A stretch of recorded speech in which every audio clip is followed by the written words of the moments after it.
שקט, ובערב מתווסף לו רחש הרוח ואילת התנין. החיים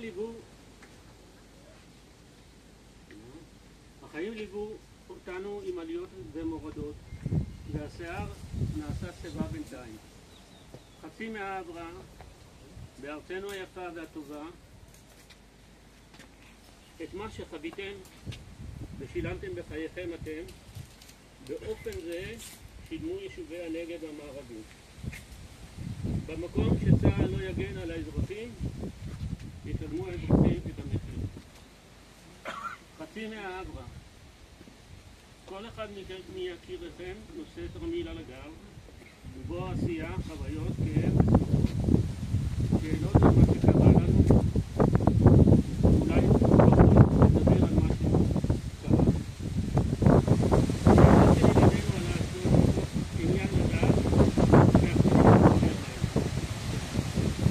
עוד הילדים שעובדים מחכים, עובדים ומחכים, ומחכים לדבר על מה שקרה.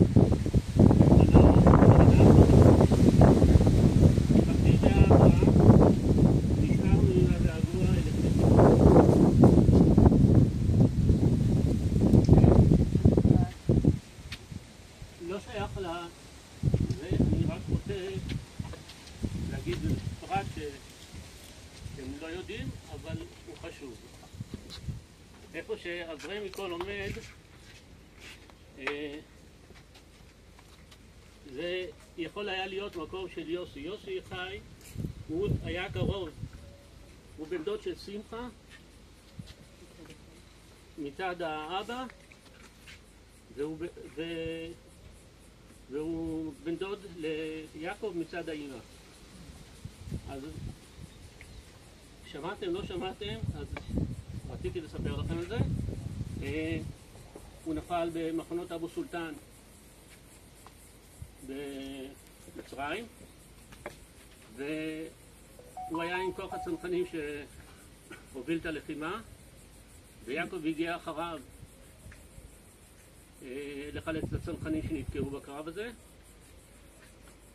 ויוסי נהרג, הוא קבור בפרדס חנה ולא כאן, ותמיד אמר, תמיד מנגן השיר ואתה מעבר לגדר. אז יעקב, כשהוא נהרג, הוא יוריד ממנו את השרשרת שהייתה לו על הצוואר, בשעון, רשם את תאריך המוות והביא את זה לאשתו הביתה. אז זה הסיפור, וזה הצירוף מקרי.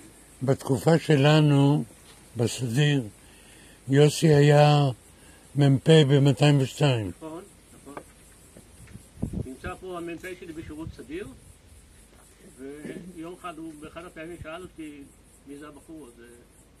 אז זה המ"פ שלי והוא היו פחות או יותר באותה תקופה.